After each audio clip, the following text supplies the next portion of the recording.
Hello दोस्तों, कैसे हैं आप सभी। आप लोगों का कल यानी 17 जुलाई को महात्मा गांधी काशी विद्यापीठ यूनिवर्सिटी में बीए सेकंड सेमेस्टर वाले बच्चों का हिंदी का पेपर है और आपके पेपर का नेम है कार्यालय हिंदी और कंप्यूटर। दोस्तों, इस पेपर की मैं 2 क्लास पहले ही अपलोड कर चुकी हूँ। ये आपकी तीसरी और लास्ट क्लास है और आपके सिलेबस के अकॉर्डिंग जितने भी इंपॉर्टेंट क्वेश्चन थे वो मैंने इन तीनों वीडियो में बहुत आराम से कवर कर दिए हैं। इस क्लासेस का नाम क्या है आप देखिए, ज्वाला क्लासेस।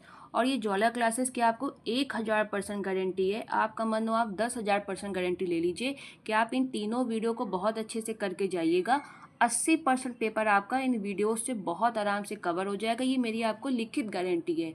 क्या पता 90 से 95% कवर हो जाए, लेकिन 80% तो आपका पेपर इन तीनों वीडियो से आएगा। हर वीडियो आपका लगभग 1 घंटे का, कोई 40 मिनट का है। 3 घंटे आप मेरे वीडियो से पढ़ लीजिए और 80% पेपर आप बहुत आराम से करके आएंगे। ये मेरी आपको गारंटी है। देखिए, अगर आपके पास बहुत अच्छा सोर्स है उसके बावजूद भी आप ये वीडियो देख के ज़रूर जाइएगा, तभी आपको भरोसा होगा कि मेरे वीडियो से बहुत क्वेश्चन आते हैं। बहुत छोड़िए, 80% पेपर आपका बहुत आराम से कवर हो जाएगा। अब चलिए हम लोग अपने क्वेश्चंस की तरफ चलते हैं। मैं आपको एक चीज़ और बता देती हूँ कि मैंने आपके लिए प्लेलिस्ट बना दी है, तो आपको ढूंढने में कहीं भी वीडियो दिक्कत नहीं होगी।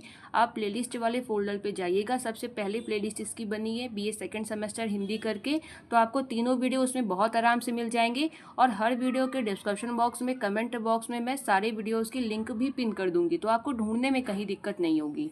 अब देखिए अपने फर्स्ट क्वेश्चन को। आपका पहला क्वेश्चन है, अधिसूचना से आप क्या समझते हैं। इसका आंसर देखिए। अधिसूचना सरकार या किसी प्रशासनिक संस्था द्वारा जारी किया गया एक वैधानिक दस्तावेज है। इसके माध्यम से सरकारी नियमों, नीतियों, नियुक्तियों, स्थानांतरण या महत्वपूर्ण निर्णयों जैसी विशेष जानकारी को राजपत्र में प्रकाशित कर आम जनता और संबंधित व्यक्तियों तक पहुंचाया जाता है। मैं आपको इसको एग्जांपल बता देती हूँ। जैसे आपके लिए कोई भी जो वैकेंसी निकलती है, तो हम लोग क्या कहते हैं, नोटिफिकेशन उसका आया कि नहीं, वही नोटिफिकेशन आपका हिंदी में अधिसूचना कहलाता है। दोस्तों, आप सारे क्वेश्चन करके जाइएगा। अगर आपने एक भी क्वेश्चन या कहीं भी वीडियो स्किप कर दिया तो फिर मेरी कोई गारंटी नहीं है, लेकिन अगर आप सारे वीडियो देख के जाएंगे तो फिर मेरी आपकी 100% गारंटी है कि 80% पेपर आ जाएगा। फिर आप इसमें आगे देखिए। आपका दूसरा क्वेश्चन है, परिपत्र क्या है। आंसर देखिए। पहले मैं आपको सरल भाषा में बता देती हूँ कि परिपत्र क्या है। देखिए, परिपत्र और अधिसूचना में ये अंतर होता है कि जो अधिसूचना यानी नोटिफिकेशन है वो भारत की पूरी जनता के लिए होता है, यानी कि उसको बहुत अधिक मात्रा में लोग देख सकते हैं। लेकिन परिपत्र आपका पर्टिकुलर एक विभाग के अंदर, कार्यालय के अंदर जारी किया जाता है। जैसे आपके कॉलेज में 15 अगस्त का कोई कार्यक्रम है, तो अब उस कार्यक्रम के बारे में सबको जानकारी देनी है, तो वो एक नोटिफिकेशन नहीं निकालेंगे, वो परिपत्र निकालेंगे। यानी कि जो कम लोगों तक सीमित होता है उसको परिपत्र, सर्कुलेशन कहते हैं, और जो भारत की पूरी जनता देख सकती है उसको नोटिफिकेशन आपका कहते हैं। अब आप देखिए कि आप लिखेंगे कैसे। परिपत्र वह आधिकारिक पत्र या सूचना है जिसे एक ही विषय की जानकारी एक साथ कई लोगों, कार्यालयों या विभागों तक पहुंचाने के लिए जारी किया जाता है। यदि एक ही सूचना बहुत से लोगों को देनी हो तो हम लोग अलग अलग पत्र नहीं लिखते कि हर आदमी को अलग अलग पत्र लिख रहे हैं। अलग अलग पत्र लिखने के बजाय हम लोग परिपत्र जारी कर देते हैं। अब आप इसका एग्जाम्पल देख लीजिए। मान लीजिए किसी कॉलेज में 15 अगस्त को ध्वजारोहण का कार्यक्रम होना है। यदि जो प्रिंसिपल है वहाँ का, वो सभी शिक्षक, कर्मचारी, विद्यार्थी को ये सूचना देना चाहता है कि 15 अगस्त को ध्वजारोहण होना है, सभी लोग 8 बजे आ जाओ, तो वो सबको अलग अलग पत्र नहीं लिखेगा। वो एक परिपत्र जारी कर देगा जिसमें लिखा होगा, सभी विद्यार्थियों एवं शिक्षकों को सूचित किया जाता है कि 15 अगस्त को प्रातः 8 बजे स्वतंत्रता दिवस समारोह आयोजित किया जाएगा। सभी की उपस्थिति अनिवार्य है। तो दोस्तों, ये है आपका परिपत्र का एग्जाम्पल कि जब हमें एक सूचना यानी कि समान सूचना पूरे कॉलेज, कार्यालय, विभाग में जारी करनी होती है, यानी कि सबको सूचित करना होता है, तो हम लोग परिपत्र जारी करते हैं यानी कि सर्कुलेशन। लेकिन जब हमें कोई सूचना पूरी भारत की जनता को देनी होती है तो हम लोग अधिसूचना यानी कि नोटिफिकेशन जारी करते हैं। अब आप देखिए इसमें आगे क्या लिखेंगे आप। ये 15 अगस्त को ध्वजारोहण कार्यक्रम की सूचना एक साथ सभी लोगों तक पहुंच जाती है, तो यही आपका परिपत्र कहलाता है। अब आप एक बार फिर से देख लीजिए कि परिपत्र की परिभाषा आप लिखेंगे कैसे। परिपत्र एक आधिकारिक लिखित पत्र है जिसका उपयोग किसी संस्था या कार्यालय द्वारा एक ही समय में कई व्यक्तियों, शाखाओं या अधीनस्थ अधिकारियों तक एक समान सूचना, नियम या निर्देश पहुंचाने के लिए किया जाता है। अब पेपर में आपका बहुत पूछता है कि परिपत्र और अधिसूचना में अंतर क्या है। तो आप देखिए कि आप अंतर कैसे लिखेंगे। आप पहले हेडिंग डालिएगा परिपत्र। इसमें आप क्या लिखेंगे, परिपत्र का उद्देश्य है विभाग या कार्यालय के भीतर प्रशासनिक नियमों, नीतियों या निर्देशों का पालन करवाना। और अधिसूचना का क्या उद्देश्य है, किसी नए कानून, नियम या नियुक्ति को आम जनता के बीच आधिकारिक रूप से घोषित करना। इन दोनों प्रारूपों में बुनियादी अंतर यह है कि जो परिपत्र है वो आपका किसी संगठन के भीतर संदेश प्रसारित करता है, वही जो अधिसूचना है वो जनता के लिए एक कानूनी सूचना है। अब आपका इसमें जो अगला क्वेश्चन है वो है, कार्यालय हिंदी के क्या उद्देश्य हैं। आंसर देखिए, कार्यालय हिंदी का उद्देश्य सरकारी और गैर सरकारी कार्यालयों में कामकाज को सरल, स्पष्ट और प्रभावी बनाना है। ये शासन और जनता के बीच सीधा संवाद स्थापित करती है, जिससे आम नागरिक अपनी ही भाषा में सरकारी नीतियों, योजनाओं और अपने अधिकारों को आसानी से समझ सके।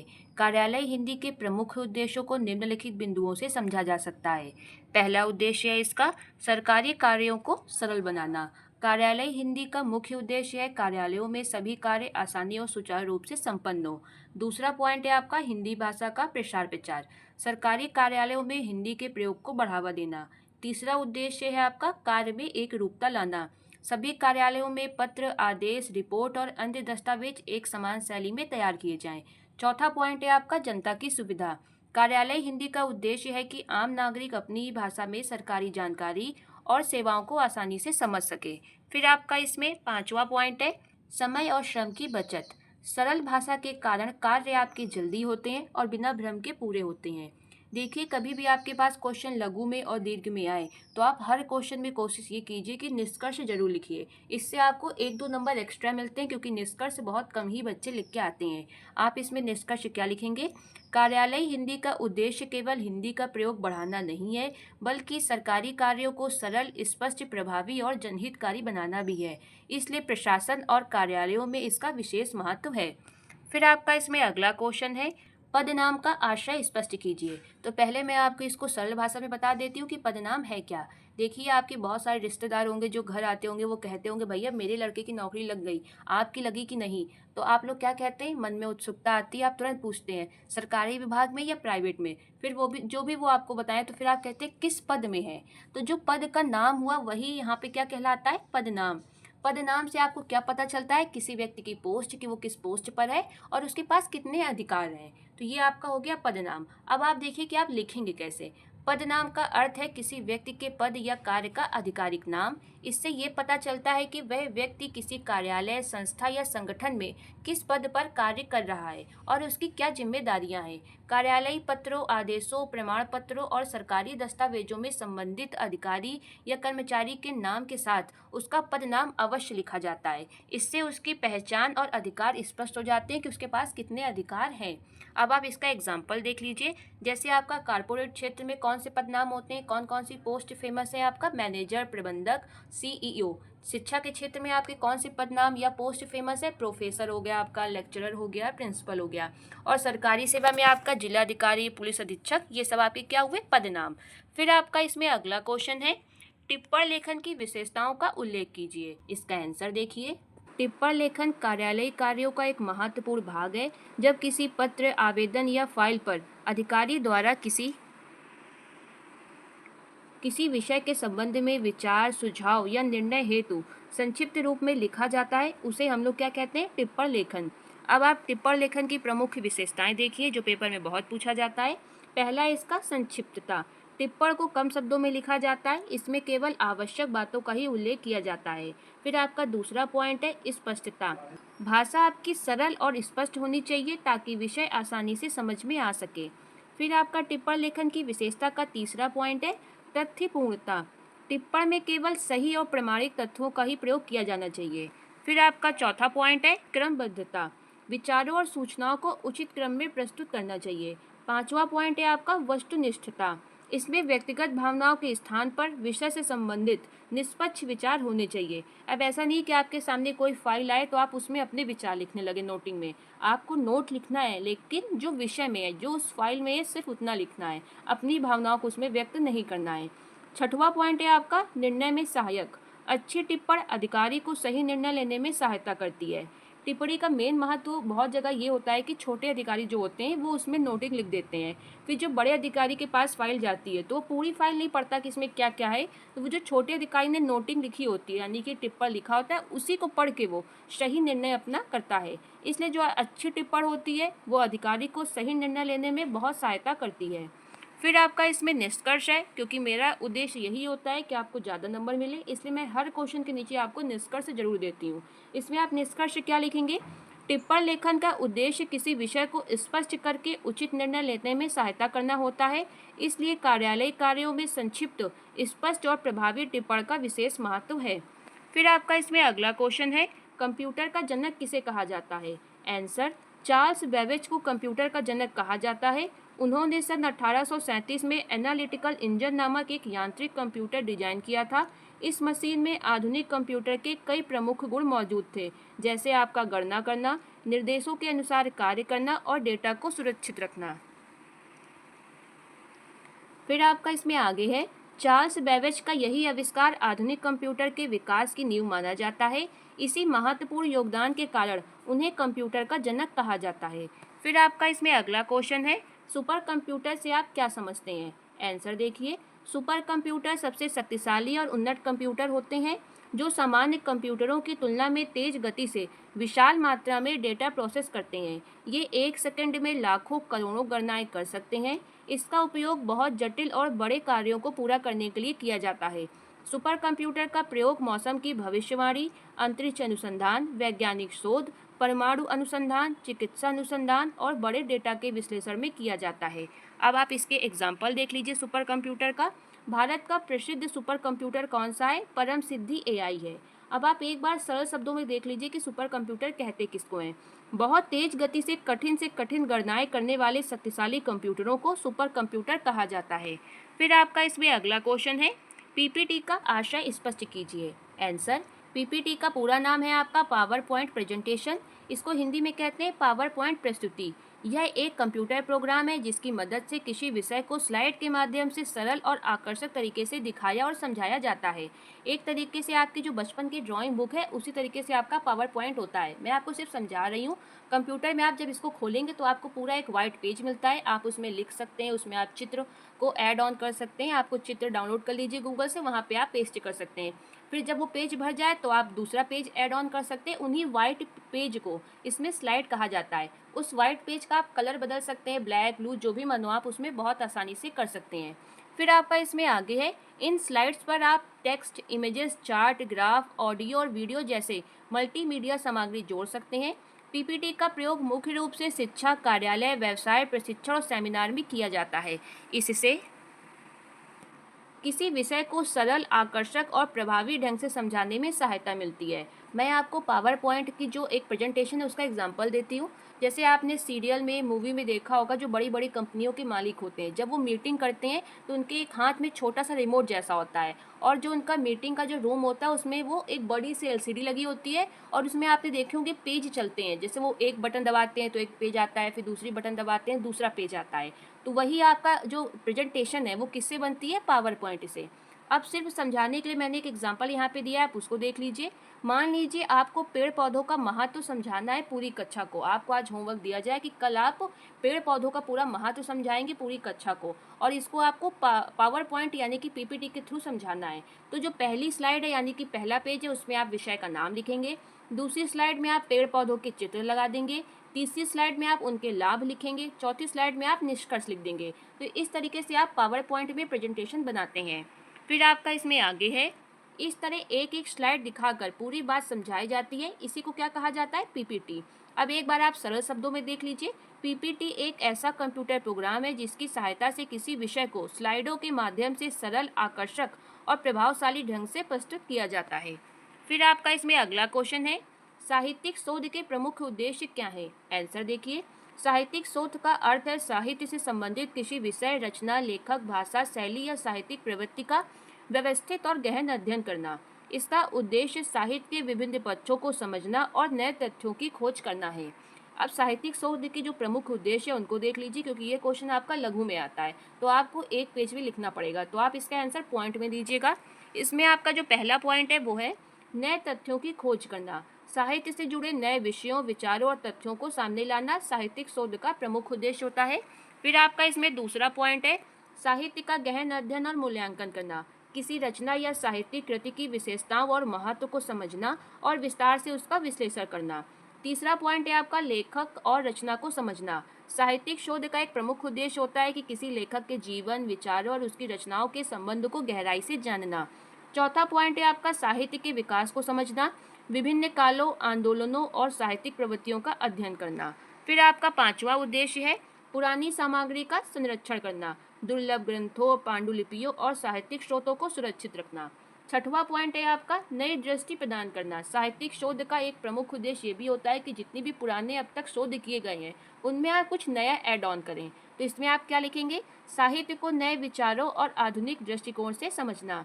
अब आप निष्कर्ष देखिए कि क्या लिखेंगे, साहित्यिक शोध का मुख्य उद्देश्य साहित्य के ज्ञान को बढ़ाना, नई जानकारियां प्राप्त करना और साहित्य के महत्व को स्पष्ट करना है। ये साहित्य के विकास और संरक्षण में महत्वपूर्ण भूमिका निभाता है। फिर आपका इसमें अगला क्वेश्चन है अच्छा प्रारूपण तैयार करते समय किन किन बातों का ध्यान रखना चाहिए। प्रारूपण का इंग्लिश में क्या होता है, ड्राफ्टिंग। और मैंने आपको कल बताया था कि जब भी कार्यालय या विभाग में कोई नोटिस या पत्र जारी करने को कहते हैं तो उसके पहले जो वहाँ का क्लर्क है या छोटा अधिकारी है वो रफली काम करता है। भाई एकदम से तो कोई नोटिस नहीं लिख देगा, बाई चांस उसमें कुछ गलत हुआ हो। वो पहले रफली काम करता है और फिर अपने बड़े अधिकारी को दिखाता है कि सब सही है। अगर कोई गलती होती है तो अधिकारी उसको सही कर देता है, वरना फिर अधिकारी कह देता है कि अब आप इसको फेयर कर लीजिए। तो जो फेयर के पहले रफली काम किया जाता है उसी को क्या कहते हैं, प्रारूपण यानी कि ड्राफ्टिंग। अब इसका आंसर देखिए, एक अच्छा प्रारूप तैयार करते समय निम्न बातों का ध्यान रखना चाहिए। पहला पॉइंट है आपका विषय स्पष्ट हो, प्रारूपण में पत्र का उद्देश्य साफ साफ लिखा जाए। फिर आपका इसमें दूसरा पॉइंट है भाषा आपकी सरल और शुद्ध हो, कठिन शब्दों का प्रयोग न किया जाए। तीसरा पॉइंट है आपका तथ्य सही हो, सभी जानकारी आपकी सत्य और पूर्ण हो। चौथा पॉइंट है आपका संक्षिप्त और स्पष्ट, यानी कि अनावश्यक बातें ना लिखी जाएं। भाई रफ में काम कर रहे हैं तो इसका मतलब ये बिल्कुल नहीं हुआ कि आप 10-15 पेज में रफ लिख के तैयार करें। रफ का मतलब ये है कि आप पहले उसको एक पेज में लिख लें, फिर अगर कोई गलती है तो आप अपने अधिकारी से इसमें सुधार करवा सकें, यानी कि संक्षिप्त और स्पष्ट हो। पांचवा पॉइंट है आपका क्रमबद्ध लेखन, विचारों को सही क्रम में प्रस्तुत किया जाए। छठवां पॉइंट है आपका औपचारिक भाषा, कार्यालय के अनुसार शिष्ट और औपचारिक भाषा का प्रयोग किया जाए। सातवां पॉइंट है आपका व्याकरण और वर्तनी शुद्ध हो, किसी प्रकार की भाषा संबंधी त्रुटि ना हो। कोशिश करिए कि जो आप रफली काम कर रहे हैं उसमें गलतियां कम से कम हो, जिससे फेयर में आपको टाइम बहुत कम लगे। तो दोस्तों ये थे आपके 7 पॉइंट कि प्रारूपण में आपको किन बातों का ध्यान रखना चाहिए। अंत में आपको प्रारूपण में आवश्यक निर्देश और निष्कर्ष स्पष्ट रूप से लिखना चाहिए, क्योंकि मैं आपको हर बार बताती हूँ कि निष्कर्ष आपको हर जगह लिखना बहुत ज़रूरी होता है। फिर आपका इसमें अगला क्वेश्चन है टिप्पणी की परिभाषा दीजिए। आंसर देखिए, सबसे पहले आप हेडिंग लिखेंगे टिप्पणी की परिभाषा और उसमें क्या लिखेंगे, कार्यालयों में किसी पत्र या फाइल का त्वरित और सही निर्णय करने के लिए लिपिकों और अधिकारियों द्वारा उस पर लिखी गई संक्षिप्त राय, सुझाव या निर्देश को ही टिप्पणी कहते हैं। इसके माध्यम से किसी विषय पर संक्षिप्त और स्पष्ट राय प्रस्तुत की जाती है, जिससे कि आगे की कार्यवाही आसानी से की जा सके। अब आप एग्जाम्पल देख लीजिए तो आपको बहुत अच्छे से क्लियर हो जाएगा कि टिप्पणी होता क्या है। मान लीजिए किसी विद्यार्थी या कर्मचारी ने 3 दिन के अवकाश के लिए आवेदन किया। उस आवेदन पर शिक्षक, क्लर्क या अधिकारी किस प्रकार टिप्पणी लिखेंगे ये आप समझिए। देखिए, जब कोई बच्चा छुट्टी के लिए आवेदन करता है तो सबसे पहले उसकी क्लास टीचर वो एप्लीकेशन देखती है, और एप्लीकेशन आप लगभग 1 पेज का तो लिख देंगे। अब टीचर उस पूरी एप्लीकेशन को पढ़ लेगी और अंत में उसमें लिख देगी कि हाँ भाई, इनका जो अवकाश का कारण है वो उचित है। उसके बाद वो एप्लीकेशन किसके पास जाता है, प्रिंसिपल के पास। अब प्रिंसिपल वो पूरा एप्लीकेशन नहीं पढ़ेंगे, भाई प्रिंसिपल के पास बहुत सारा काम होता है, उसका टाइम वेस्ट बहुत होगा। तो वो सिर्फ क्या देखेगा कि शिक्षक ने उसमें, यानी कि जो आपकी क्लास टीचर हैं, उन्होंने क्या नोटिंग लिखी है, और वो नोटिंग देख लेंगे कि शिक्षक ने लिखा है कि इनको छुट्टी दे दी जाए, तो बस वो आपको छुट्टी दे देंगे। अब आप इसमें आगे देखिए कि जो शिक्षक है यानी कि जो क्लास टीचर है वो टिप्पणी लिखेंगे कैसे। वो लिखेंगे विद्यार्थी का आवेदन देखा गया, अवकाश का कारण उचित है, नियमानुसार दिनांक 15 जुलाई 2026 से 17 जुलाई 2026 तक 3 दिन का अवकाश आपका स्वीकृत किया जा सकता है। ये आपका क्या हुआ, टिप्पणी। अब आप इसमें अगला क्वेश्चन देखिए, भारत में ई शिक्षण की क्या स्थिति है, प्रकाश डालिए। आंसर देखिए, ई शिक्षण का अर्थ है इंटरनेट, कंप्यूटर, मोबाइल और अन्य डिजिटल माध्यमों की सहायता से शिक्षा प्राप्त करना। वर्तमान समय में भारत में ई शिक्षण का तेजी से विकास हुआ है। इंटरनेट और स्मार्टफोन की बढ़ती सुविधा के कारण ऑनलाइन शिक्षा का उपयोग लगातार बढ़ता जा रहा है। फिर आप इसमें क्या लिखेंगे? भारत सरकार ने ई शिक्षण को बढ़ावा देने के लिए कई डिजिटल योजनाएं शुरू की हैं, जैसे आपका स्वयं हो गया, दीक्षा हो गया, ई पाठशाला और राष्ट्रीय डिजिटल पुस्तकालय। इन माध्यमों से विद्यार्थी घर बैठे पाठ्य सामग्री, वीडियो व्याख्यान और ऑनलाइन पाठ्यक्रम प्राप्त कर सकते हैं। फिर आपका इसमें आगे है, कोरोना महामारी के समय ई शिक्षण का बहुत महत्व बढ़ गया है। विद्यालय, महाविद्यालय और विश्वविद्यालय ने ऑनलाइन कक्षाओं के माध्यम से पढ़ाई जारी रखी है। आज अनेक शिक्षक और संस्थान वीडियो कक्षाओं, ऑनलाइन टेस्ट और डिजिटल नोट्स का उपयोग कर रहे हैं। फिर आप हेडिंग डालेंगे ई शिक्षण के लाभ, क्योंकि ये क्वेश्चन आपका अधिकतर लघु में पूछा जाता है और लघु में आपको एक पेज का आंसर तो लिखना ही होता है, इसलिए आपको ये सब लिखना होगा। फिर आप क्या लिखेंगे? ई शिक्षण के लाभ। तो आपका इसमें पहला पॉइंट है, शिक्षा कहीं भी और कभी भी प्राप्त की जा सकती है। ई शिक्षण का सबसे मेन लाभ यही होता है कि आपका कहीं भी मन हो, अगर आप अपने बुआ के घर में हैं तो आप वहाँ से भी पढ़ाई कर सकते हैं।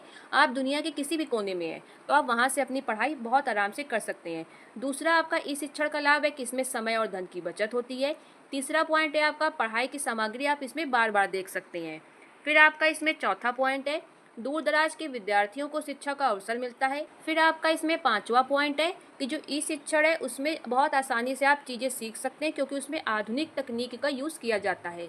फिर आपका इसमें जो पॉइंट है वो है ई शिक्षण की समस्याएं, कि इनमें समस्या क्या है या इनमें बुराइयां क्या है। तो पहला पॉइंट है आपका, ग्रामीण क्षेत्रों में इंटरनेट और बिजली की समस्या बहुत होती है, जिससे वहाँ के बच्चे ई शिक्षण का लाभ नहीं उठा पाते। बहुत सारे विद्यार्थी अभी भी भारत में ऐसे हैं जिनके पास मोबाइल नहीं है, कंप्यूटर नहीं है, और मोबाइल कंप्यूटर के बिना आप ई शिक्षण नहीं कर सकते, क्योंकि इसमें पूरी पढ़ाई कंप्यूटर, मोबाइल या लैपटॉप में ही होती है।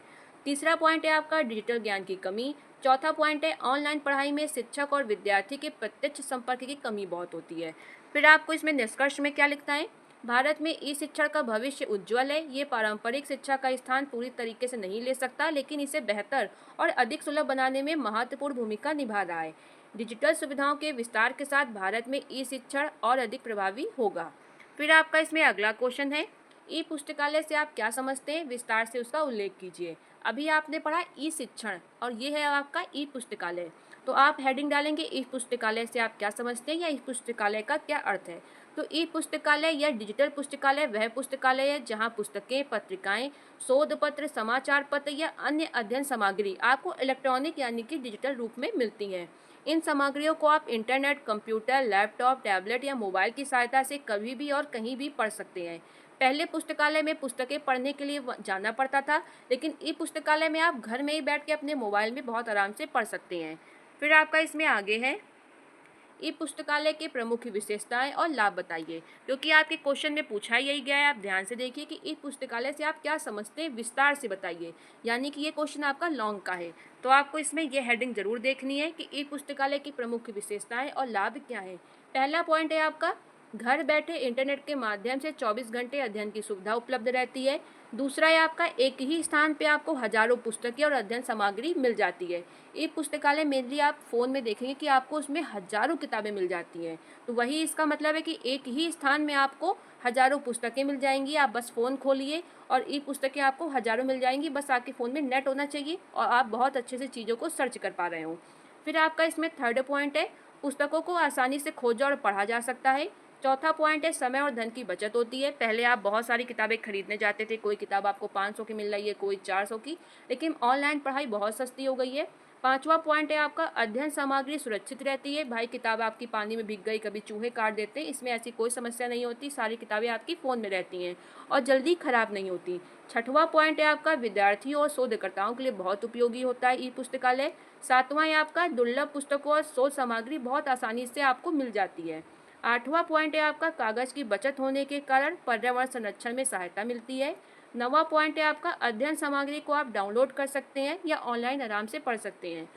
फिर आपकी इसमें जो अगली हेडिंग है वो है ई पुस्तकालय की सीमाएं, यानी कि ई पुस्तकालय में बुराइयां क्या हैं। तो वही बुराइयां हैं जो अभी मैंने आपको ऊपर ई शिक्षण में बताई थी, कि इंटरनेट और बिजली की आवश्यकता होती है। सभी लोगों के पास आपके कंप्यूटर नहीं होते, फ़ोन नहीं होते। तीसरा पॉइंट है, लंबे समय तक अगर आप फ़ोन या कंप्यूटर में पढ़ते हैं तो आँखों में इसका बुरा प्रभाव पड़ता है, बच्चों में चश्मा लग जाता है। और चौथा पॉइंट है, डिजिटल जानकारी सुरक्षा का ध्यान इसमें बहुत रखना पड़ता है। फिर आप इसमें निष्कर्ष क्या लिखेंगे वो देखिए। ई पुस्तकालय आधुनिक शिक्षा का एक महत्वपूर्ण माध्यम है। इससे शिक्षा अधिक सरल, सुलभ और सुविधाजनक हो गई है। भारत में शिक्षा को बढ़ावा देने के लिए सरकार द्वारा राष्ट्रीय ई पुस्तकालय जैसी पहल चलाई जा रही है। जहां हजारों डिजिटल पुस्तकें और शैक्षिक संस्थान उपलब्ध हैं। आज विद्यालयों, महाविद्यालयों और विश्वविद्यालयों में ई पुस्तकालय का उपयोग लगातार बढ़ रहा है। भविष्य में डिजिटल तकनीकी के विकास के साथ इसका महत्व और अधिक बढ़ेगा। फिर आपका इसमें अगला क्वेश्चन है, एमएस वर्ड क्या है? इसके टूल्स का परिचय देते हुए इसके कार्य पर प्रकाश डालिए। आंसर देखिए, एमएस वर्ड यानी कि माइक्रोसॉफ्ट वर्ड माइक्रोसॉफ्ट कंपनी द्वारा बनाया गया एक लोकप्रिय वर्ड प्रोसेसिंग सॉफ्टवेयर है। इसका उपयोग पत्र, आवेदन, रिपोर्ट, प्रोजेक्ट्स, नोट्स और अन्य दस्तावेज जैसे आपका बायोडाटा हो गया, सीवी हो गया, ये सब आप इसमें बहुत आसानी से बना सकते हैं और एडिट भी कर सकते हैं। फिर आपका इसमें आगे है, दस्तावेज बनाने के लिए ये दुनिया का सबसे अधिक उपयोग किया जाने वाला पहला सॉफ्टवेयर है। यानी कि इसको बहुत अधिक मात्रा में, यानी कि सबसे ज़्यादा इसको यूज़ किया जाता है, किसको? एमएस वर्ड को। फिर आपका इसमें अगला है, देखिए अब आपका क्वेश्चन में क्या पूछा गया है, टूल्स का परिचय दीजिए। तो अब आप हेडिंग डालेंगे एमएस वर्ड के प्रमुख टूल्स क्या हैं।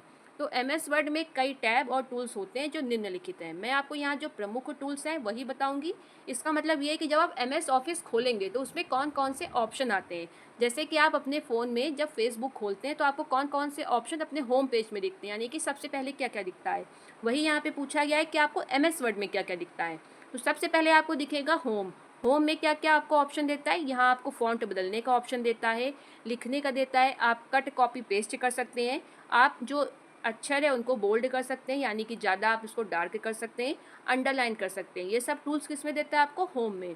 फिर आपको ऑप्शन मिलता है इंसर्ट का। इसके जरिए आप दस्तावेज में चित्र, तालिका, आकृति, चार्ट, पेज नंबर ये सब लिख सकते हैं। फिर आपका थर्ड पॉइंट है डिजाइन।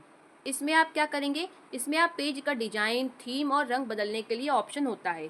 चौथा पॉइंट है आपका पेज लेआउट। इसमें पेज का आकार, मार्जिन, दिशा ये सब निर्धारित कर सकते हैं।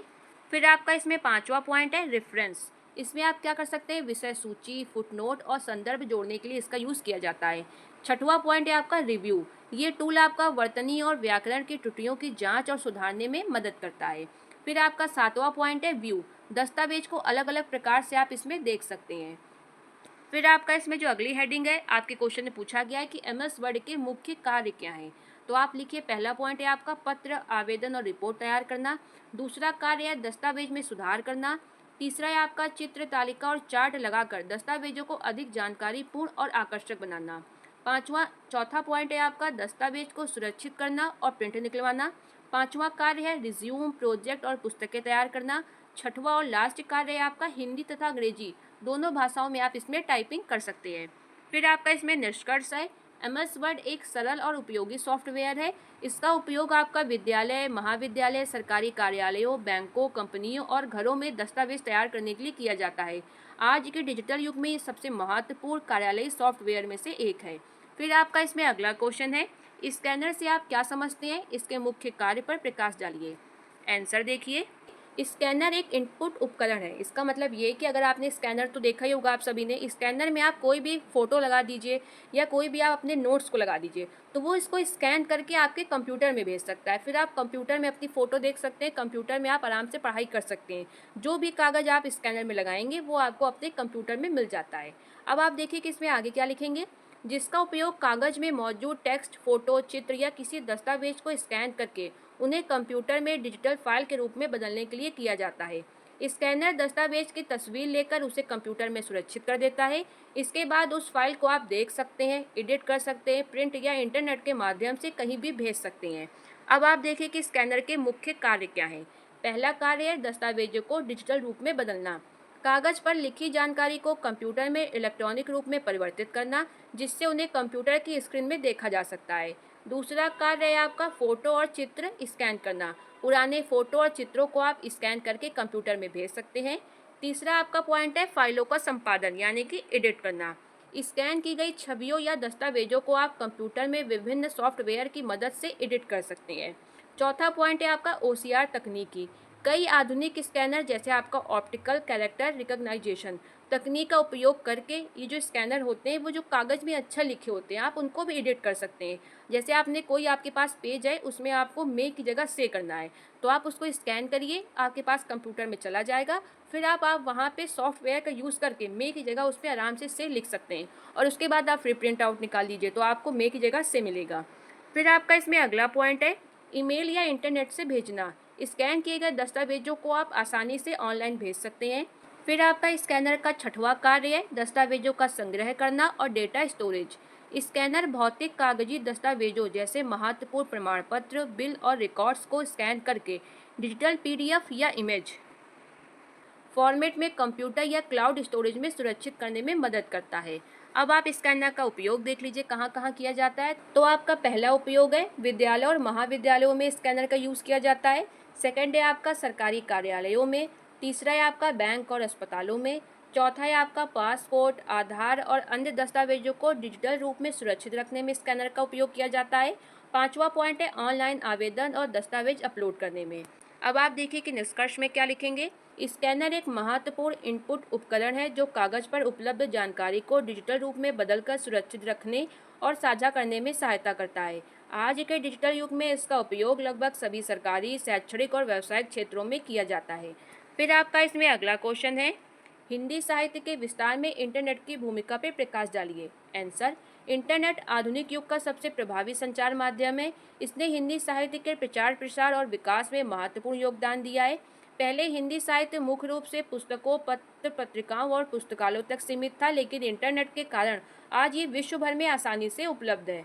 अब आप देखिए कि इंटरनेट ने हिंदी साहित्य के विस्तार में किस तरीके से भूमिका निभाई है। आपका पहला पॉइंट है वैश्विक विस्तार और आसान पहुंच। इंटरनेट के कारण हिंदी साहित्य अब किताबों के पन्नों से निकलकर डिजिटल स्क्रीन तक पहुंच गया है। प्रवासी भारतीय, विदेशी पाठक भी बहुत आसानी से हिंदी साहित्य का आनंद ले रहे हैं। फिर आपका इसमें अगला पॉइंट है डिजिटल पुस्तकालय और ई पत्रिकाएं। हिंदी समय और कविता कोश जैसी वेबसाइटों ने हजारों लेखकों की रचनाएं, कविताएं और उपन्यास ऑनलाइन उपलब्ध कराई हैं। इसके अलावा ई पत्रिकाओं ने साहित्य प्रकाशन को एक नई गति दी है। आपका इसमें तीसरा पॉइंट है कि किस तरीके से इंटरनेट ने हिंदी साहित्य का विस्तार किया है। तो आप क्या लिखेंगे तीसरे पॉइंट में, सोशल मीडिया और ब्लॉगिंग। फेसबुक, इंस्टाग्राम और विभिन्न साहित्य ब्लॉग्स, एक बहुत फेमस ब्लॉग है रचनाकार। इन सभी ने युवा रचनाकारों को अपनी रचनाएं सीधे पाठकों तक पहुंचाने का माध्यम दिया है। त्वरित प्रतिक्रिया जैसे लाइक, कमेंट से लेखकों और पाठकों के बीच सीधा संवाद स्थापित हुआ है। फिर आपका इसमें चौथा पॉइंट है साहित्य का ऑडियो और वीडियो प्रारूप। देखिए साहित्य का जो ऑडियो वीडियो प्रारूप है वो कैसे विकास में आया, इंटरनेट के माध्यम से। जैसे आपका यूट्यूब हो गया, उसमें बहुत सारे साहित्य के वीडियो पढ़े हैं, तो ये उन लोगों के लिए बहुत लाभकारी है जो लोग पढ़ नहीं सकते। अब आप देखिए कि आप इसमें लिखेंगे कैसे। पॉडकास्ट और यूट्यूब जैसे माध्यमों ने कहानियों और कविताओं को सुनने की संस्कृति को पुनर्जीवित किया है, जैसे आपका ऑडियो बुक्स। इससे उन लोगों तक भी साहित्य पहुंच रहा है जो पढ़ने में असमर्थ हैं। तो दोस्तों इस क्वेश्चन का आंसर आपका ये हो गया। आप एक बार इस क्वेश्चन को जरूर देख लीजिए कि आपसे पूछा क्या गया था। ये क्वेश्चन आपसे पूछ रहा था हिंदी साहित्य के विस्तार में इंटरनेट की क्या भूमिका है। ये क्वेश्चन आपका मुश्किल से 1.5 पेज का है। आपको लग बहुत बड़ा रहा होगा क्योंकि मैंने इसमें फॉन्ट साइज बड़ा रखा है। वैसे ये आपका मुश्किल से 1.5 पेज में आएगा। अब आप देख लीजिए, मैंने आपको एक सेकंड ऑप्शन ये दिया है क्योंकि बहुत सारे बच्चे कहते हैं मुझे पॉइंट में आंसर नहीं चाहिए, मुझे पैराग्राफ में चाहिए। तो ये आप पैराग्राफ वाले बच्चे देख लें, एक बार आप इसको पढ़ लीजिएगा। मैं इसको थोड़ा रोक देती हूँ। ये रहा आपका पैराग्राफ में। इसके बाद आपका ये है, आप इसका स्क्रीनशॉट ले लें। फिर आपका इसमें आगे ये है। तो ये उन बच्चों के लिए जो पैराग्राफ में नहीं चाहते हैं कि मुझे पैराग्राफ में पढ़ना है। फिर आप देख लीजिए कि इंटरनेट के लाभ क्या हैं। इसमें आपका पहला पॉइंट है हिंदी साहित्य विश्व भर में पहुंच रहा है इंटरनेट के द्वारा। इंटरनेट के द्वारा आपकी ई पुस्तकें और डिजिटल पुस्तकालयों की सुविधा दी जा रही है। इंटरनेट के माध्यम से ही नए लेखक अपनी रचनाएं प्रकाशित कर रहे हैं। शोध और अध्ययन में बहुत आसानी हो गई है। और लास्ट पॉइंट है आपका समय और धन की बचत। ये थे आपके इंटरनेट के लाभ। अब लास्ट में निष्कर्ष क्या लिखेंगे। इंटरनेट ने हिंदी साहित्य को नई दिशा और व्यापक पहचान दी है। इसके माध्यम से हिंदी साहित्य देश विदेश के पाठकों तक पहुंच रहा है। आज इंटरनेट हिंदी साहित्य के संरक्षण, प्रसार और विकास का एक महत्वपूर्ण माध्यम बन चुका है। फिर आपका इसमें अगला क्वेश्चन है हिंदी भाषा के विस्तार में सोशल मीडिया की क्या भूमिका है। अभी मैंने आपको क्या पढ़ाया था, इंटरनेट की क्या भूमिका है हिंदी साहित्य के विस्तार में। ये क्वेश्चन आपसे पूछ रहा है हिंदी भाषा के विस्तार में सोशल मीडिया की क्या भूमिका है। तो आप सबसे पहले हेडिंग क्या डालेंगे, हिंदी भाषा के विस्तार में सोशल मीडिया की भूमिका। अब देखिए क्या लिखेंगे, सोशल मीडिया ने हिंदी भाषा के विस्तार में क्रांतिकारी भूमिका निभाई है। सोशल मीडिया आधुनिक संचार का एक महत्वपूर्ण माध्यम है। इसके अंतर्गत Facebook, WhatsApp, YouTube, Instagram, Twitter और ब्लॉग्स जैसे डिजिटल प्लेटफॉर्म आते हैं। इन माध्यमों ने हिंदी भाषा के प्रचार प्रसार में महत्वपूर्ण योगदान दिया है। इंटरनेट और यूनिकोड की तकनीक ने इसे इतना सुलभ बना दिया है कि आज डिजिटल दुनिया में हिंदी सबसे तेजी से उभरने वाली भाषाओं में से एक है।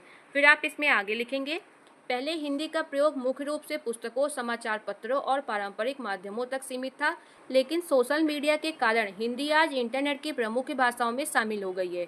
लोग अपने विचार, समाचार, लेख, कविताएं, कहानियां और जानकारियां हिंदी में साझा कर रहे हैं। अब आप देखिए कि पॉइंट में आगे क्या लिखेंगे। सोशल मीडिया द्वारा हिंदी भाषा के विस्तार को निम्नलिखित बिंदुओं के अंतर्गत रेखांकित किया जा सकता है। क्योंकि ये क्वेश्चन आपका लॉन्ग में पूछा गया था, इसलिए आपको थोड़ा सा बड़ा लिखना होगा पॉइंट में आंसर को। पहले आप क्या लिखेंगे पॉइंट में, वैश्विक पहुंच और लोकप्रियता। फेसबुक, इंस्टाग्राम, ट्विटर और यूट्यूब जैसे वैश्विक प्लेटफॉर्म ने हिंदी को अंतर्राष्ट्रीय स्तर पर पहचान दिलाई है। आज दुनिया के कोने कोने में हिंदी भाषी और हिंदी जानने वाले लोग सोशल मीडिया के माध्यम से एक दूसरे से जुड़ रहे हैं। दूसरा पॉइंट है आपका, तकनीकी सुगमता और यूनिकोड की क्रांति। यूनिकोड तकनीक आने के बाद मोबाइल और कंप्यूटर पर हिंदी में लिखना बेहद आसान हो गया है। स्मार्टफोन के कीबोर्ड में वॉइस टाइपिंग और इंग्लिश से हिंदी में ट्रांसलेशन की सुविधा ने भाषा की पहुंच को गांव-गांव तक और हर उम्र के लोगों तक पहुंचा दिया है।